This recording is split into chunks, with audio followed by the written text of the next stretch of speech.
Is he your new friend? Siya na ba ang bago mong kaibigan? You're so rich, yet you're still not contented. Ang yaman-yaman mo na, hindi ka pa rin nakontento. Let's hurry up as the rain is just about to fall. Bilisan natin at babagsak na ang ulan. Has anyone hurt you?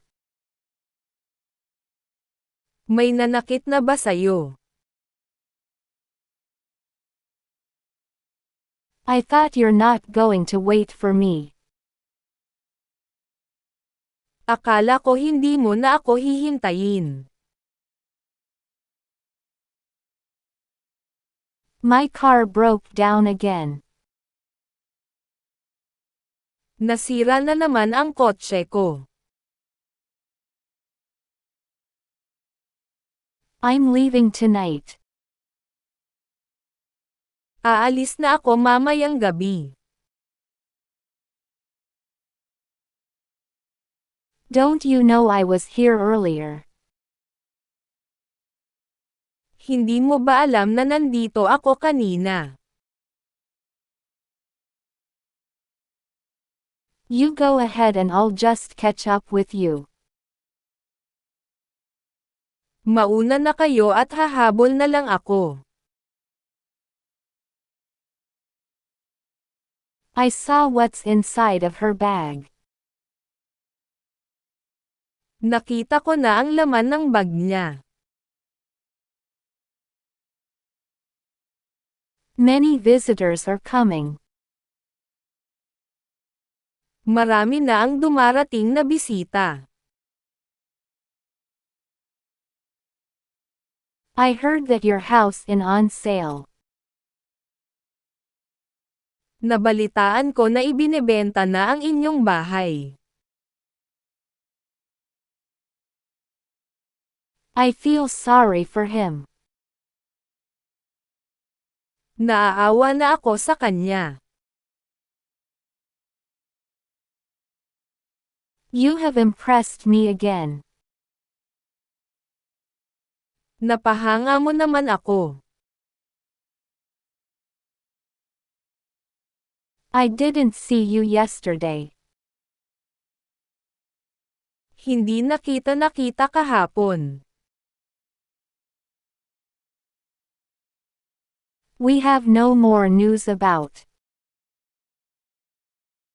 Wala na kaming balita tungkol sa kanya. This is probably their car. Ito na marahil ang sasakyan nila. My shoes are missing again. Nawawala na naman ang sapatos ko. I remember what you said.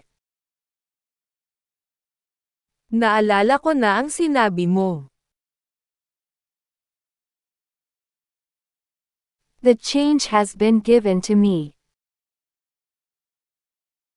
Binigay na sa akin ang sukli.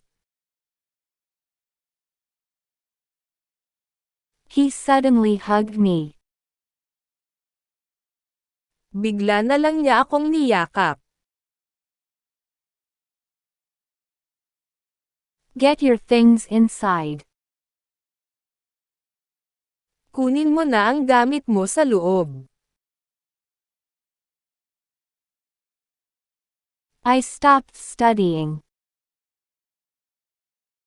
Tumigil na ako sa pag-aaral. We don't have any news about him. Wala na kaming balita sa kanya. He was asleep when we arrived. Tulog na tulog siya nang dumating kami. I am so impressed with you. Bilib na ako sa'yo.